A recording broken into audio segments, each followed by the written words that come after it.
কিন্তু এই যে মেয়ে, তুমি যে 8-10টা ছেলের সাথে জেনা করেছো, তোমার ইজ্জতের কি হবে? তোমার যে সতীত্ব তুমি নষ্ট করেছো। তুমি তো বিয়ের পর কোনো ঘরে গেলে সে হাজবেন্ডও বুঝতে পারবে তুমি আর সতী সাদী নও। তখন তোমার কি হবে? আর এটা যে এত ভয়াবহ মহামারী আকার ধারণ করেছে না, অনেক ক্ষেত্রে দেখা যায় স্বামী অফিসে যাওয়ার সাথে সাথেই বয়ফ্রেন্ড বাসায় হাজির। এই যে বাক্সে বাক্সে বন্দি জীবন বললাম, বাক্সে বাক্সে বন্দি ফ্ল্যাটের ভিতরে তো ঢুকলে আর বোঝা যায় না ভিতরে কি হচ্ছে। কত ফ্ল্যাটে যে জেনা হয় এখন এই শহরে, আল্লাহ ভালো জানে। এই ফ্ল্যাটের প্রত্যেকটা ইঞ্চি ইঞ্চি মাটি আল্লাহর কাছে সাক্ষী দিবে। যেখানে যে মাটিতে বসে অবিবাহিত যুবক যুবতী জেনা করেছে আর বিবাহিত যুবক যুবতীরা এবং এই স্বামী স্ত্রীরা জেনা করেছে, এর ইঞ্চি ইঞ্চি মাটি আল্লাহর কাছে কথা বলবে। এর ইঞ্চি ইঞ্চি মাটি আল্লাহর সামনে কথা বলবে। ইয়াউমা ইযিন তুহাদ্দিসু আখবারাহা, সেদিন তুহাদ্দিসু আখবারাহা, জমিন তার খবর বলবে আল্লাহর কাছে। জমিনের কোথায় কোন পাপ হয়েছে সব বলে দিবে। এই জমিনে এখানে দাঁড়িয়ে জেনা করেছে, ওইখানে দাঁড়িয়ে মদ খেয়েছে, ওইখানে কাউকে খুন করেছে, জমিন বলে দিবে। একটা কথা এখানে মাঝখানে বলে দেই, যারা অবিবাহিত যুবক যুবতী আছো, এই লেকচার তোমরা যারা শুনছো, তোমাদের মধ্যে কেউ যদি জেনা করে থাকো, অবিবাহিতর কথা বলছি, তোমাদের কাঁধের মধ্যে এখন 100 বেত্রাঘাতের শাস্তি ঝুলে আছে।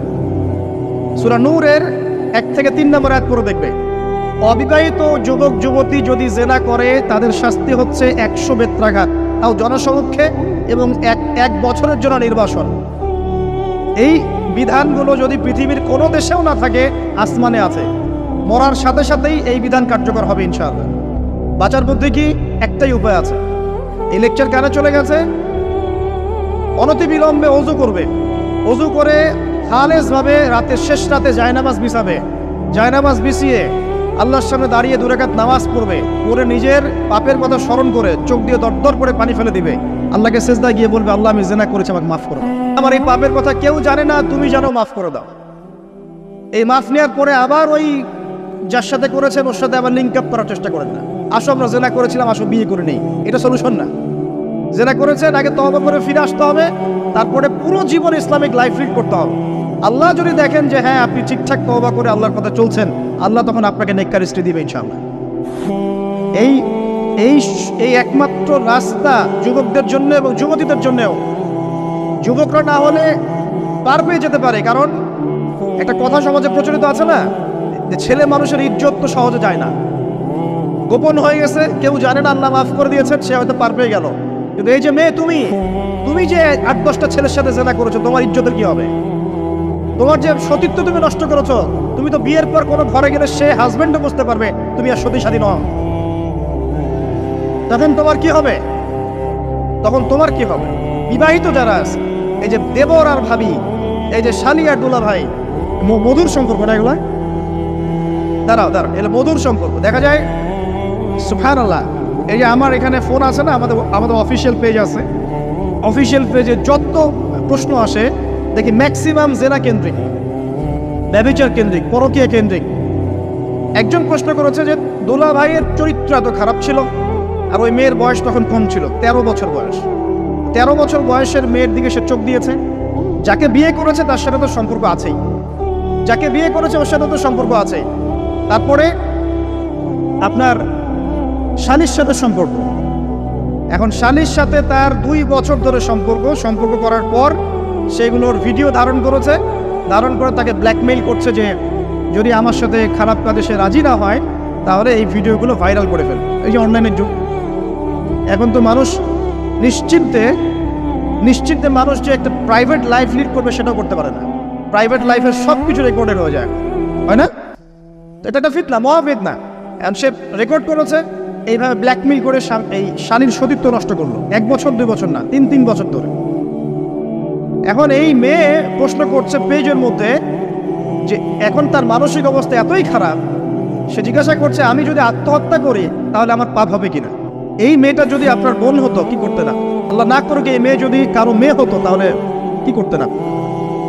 আপনার কাছের কেউ হলে আপনি কি করতেন? এখানে ওই শাস্তিটা না বলে সামনে যেতে পারছি না। শোনেন, যারা বিবাহিত ব্যক্তি হওয়ার পরেও পরকীয়া করেছেন, বিবাহ করার পরেও পরকীয়ার পাপে লিপ্ত ছিলেন বা এখনো আছেন, জেনে হোক না জেনে হোক করেছেন, অথবা এটা জেনে করেছেন যেটা একটা খারাপ কাজ তারপরেও করেছেন, রাসূলুল্লাহ সাল্লাল্লাহু আলাইহি ওয়াসাল্লামের হাদিস এবং আল্লাহ পাকের কালাম অনুযায়ী তাদের শাস্তি হচ্ছে কোমর পর্যন্ত মাটিতে পুঁতে ফেলে পাথর নিক্ষেপ করে রজম করে হত্যা করা। ইসলামিক যদি কোনো রাষ্ট্র থাকতো, বা এটা যদি হতো, বা এটা যদি ইমামুল মাহদির যুগ হতো বা ওমর রাদিয়াল্লাহু আনহুর যুগ হতো, তাহলে এই শাস্তির বাইরে আপনি চলতে পারতেন না যদি এটা প্রমাণ হতো। এই শাস্তি যদি দুনিয়াতে কার্যকর নাও হয়, আপনি যদি তওবা না করে মারা যান, তাহলে কে আমাদের মাঠে এই শাস্তি আপনি ভোগ করবেন? খুব মজা লাগছে পরকীয়া করতে। সকালে একটার সাথে, দুপুরে একটার সাথে, আজকে একজনের সাথে রাত কাটান, কালকে আরেকজনের সাথে রাত কাটান, খুব মজা পাচ্ছেন। রাত্রেবেলা মদ খান আর হোটেলে রাত কাটান, সকালবেলা আমরা অফিসে যান। আমাদের শহরের এগুলা কালচার কোত্থেকে আসলো?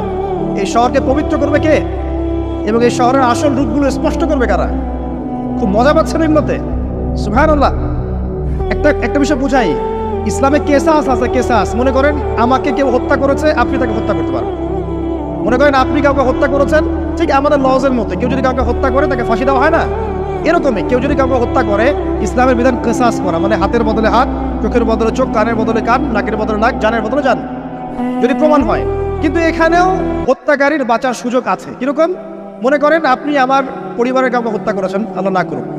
এখন আপনি এসে আমাকে ক্ষমা চাচ্ছেন যে আমার ভুল হয়ে গেছে, আমি মুক্তিপণ, রক্তপণ দিব, আমাকে মাফ করে দেন।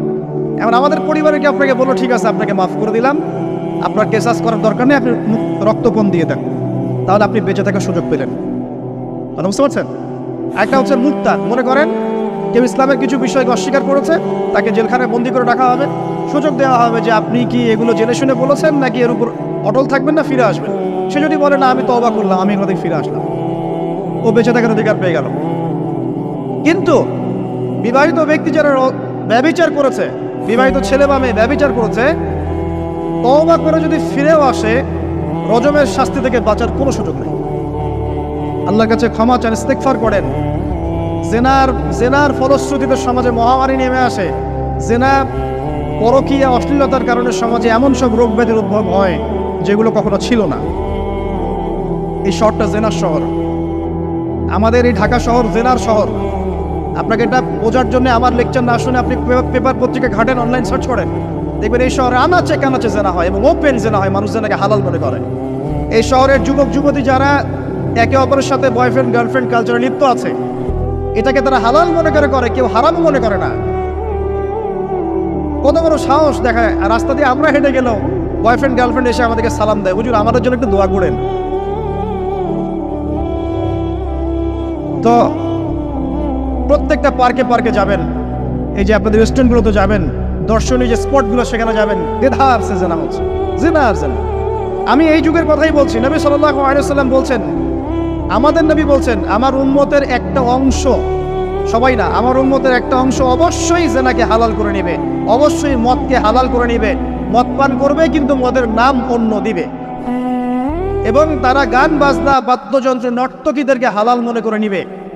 নবী সাল্লাল্লাহু আলাইহি ওয়াসাল্লাম বলেছেন, যখন সমাজে এরকম পাপ বাড়ে তখন সমাজে এমন সব রোগ ব্যাধি আসে যা আগে কখনো ছিল না। এবং এদের ব্যাপারে নবীজি বলেছেন, একদিন সকালবেলা আল্লাহ পাক এদেরকে বানর এবং শুয়োর বানিয়ে দিবেন। কিয়ামতের আগে এই ঘটনাও ঘটবে, বিকৃত হবে। ভূমিধস, ভূমিকম্প, ভূমিধস এবং আকৃতির বিকৃতি, এগুলো আযাব আসবে আল্লাহর পক্ষ থেকে। এই জেনা, এই ব্যভিচার, এই পরকীয়া, নোংরামি, অশ্লীলতার কারণে ঘরে ঘরে এগুলো বয়ফ্রেন্ড গার্লফ্রেন্ড কালচার। কেউ মনে করে না যে এগুলো হারাম, কেউ মনে করে না যে আমার এই যে সহপাঠী আমার গায়রে মাহরাম, এই গায়রে মাহরাম শব্দটাই নাই। কাজিন, চাচাতো বোন, মামাতো বোন, খালাতো বোন, এই যে কাজিন, এরা জেনা করছে। কি দেখা বাকি রেখেছে এই যুগে আমরা? এই যুগে আমরা দেখছি যে নিজের মেয়ের সাথে পিতার শারীরিক সম্পর্ক। পেপার পত্রিকা পড়েন, একটু অনলাইন ঘাটেন, দেখেন কোন যুগে আছেন আপনি। সমাজের ন্যায় অন্যায় হক বাতিলের মানদণ্ডই উল্টে যাবে। মানুষ ন্যায়কে অন্যায় মনে করবে, অন্যায়গুলোকে ন্যায় মনে করে নিবে। কোনো মানদণ্ড নাই। আমাদের শহরের এই অবস্থা, শান্তিতে কিভাবে ঘুমাবেন আপনি? নিশ্চিন্তে থাকবেন কিভাবে? কখন যে আল্লাহর গজব চলে আসে। কোরআনে একটা আয়াত আছে, যখন আল্লাহ পাকের গজব আসবে তখন শুধু জালেমদের উপর খাস করে আসবে না। আলেমদেরকে জিজ্ঞাসা করেন, আলেম ওলামাদেরকে জিজ্ঞাসা করেন, যখন আল্লাহর গজব আসবে জালেমদের উপরে শুধু খাস ভাবে আসবে না, সবার উপরে আসবে। আমি খুব ভালো মানুষ, ওয়াজ করছি, নসিহত করছি, পার পেয়ে যাবো এমন ভাবার সুযোগই নাই। আপনাকে আপনার সাধ্য মতো অন্যায়ের প্রতিবাদ করার চেষ্টা করতে হবে। লাতা'মুরুন্না বিল মা'রুফ, নবীজি বলছেন অবশ্যই তোমরা সৎ কাজের আদেশ করো। ওয়ালা তানহাউন্না আনিল মুনকার, অবশ্যই অসৎ কাজে নিষেধ করো। আও লা ইউশিকান্নাল্লাহু আন ইয়াবআসা আলাইকুম ইকাবাম মিন, অন্যথায় আমি আশঙ্কা করি তোমাদের উপর আল্লাহর পক্ষ থেকে বিশাল গজব আসবে। সুম্মা তাদউনাহু, এরপর তোমরা সবাই আল্লাহর কাছে দোয়া করবে, আল্লাহ গজব সরিয়ে দাও সরিয়ে দাও। লা ইউস্তাজাবু দুআকুম, তোমাদের দোয়া কবুল করা হবে না। নবী সাল্লাল্লাহু আলাইহি ওয়াসাল্লাম বলেছে, মান রাআ মিনকুম মুনকারান, তোমাদের মধ্যে যে কেউ হুএভার হি ইজ, যে কেউ যদি কোনো মুনকার নোংরা গর্হিত কোনো কাজ দেখে, তাহলে যেন ফাল ইউগাইয়ির বিয়াদিহি, তার সামর্থ্য থাকলে হাত দিয়ে যেন ঠেকায়। সামর্থ্য থাকলে হাত দিয়ে যেন ঠেকায়। যাদেরকে আল্লাহ পাক হাত দিয়ে ঠেকানোর ক্ষমতা দিয়েছেন তাদেরকে আল্লাহ জিজ্ঞাসাবাদ করবেন, কেন ঠেকালে না তুমি? জেনার লাইসেন্স দিলে কেন? মদের লাইসেন্স দিচ্ছ কেন? ঠেকালে না কেন তুমি? অন্যায় কাজকে ঠেকালে না কেন? যদি তুমি না পারো, ওয়াইল্লাম ইয়াস্তাতি, যদি সে না পারে, তাহলে ফাল ইউগাইয়ির বিলিসানি, তাহলে যেন মুখ দিয়ে সেটা প্রতিবাদ করে। এই যে মুখ দিয়ে প্রতিবাদ করার ক্ষমতা আলেম ওলামার আছে, যাদের হাতের ক্ষমতা নেই মুখের ক্ষমতা আছে। সেটাও যদি না পারে, ওয়াইল্লাম ইয়াস্তাতি, সেটাতেও যদি সে সক্ষম না হয়, বা বিকলবি, তাহলে যেন অন্তর দিয়ে ঘৃণাটা পর্যন্ত করে। বিযালিকা আদআফুল ঈমান, এটা হচ্ছে ঈমানের সবচেয়ে নিকৃষ্ট একটা অবস্থা, সর্বনিম্ন অবস্থা। এর নিচে ঈমানের কোনো অবস্থাই নাই। তার মানে অন্যায় দেখে আমাদের যাদের মনে কোনো ফিলিংসই কাজ করছে না, তার মানে আমাদের ঈমান নাই আসলে। সহজ কথা, ঈমানের সেই তেজ নাই আমাদের মধ্যে। আসুন, একটা ব্যাখ্যা এটাও হতে পারে সমাজে ন্যায় অন্যায় হক বাতিলের মানদণ্ড উল্টে যাবে। একটা জায়গায় যাচ্ছি, তার আগে একটা কথা বলতে ভুলে গেছিলাম। এখন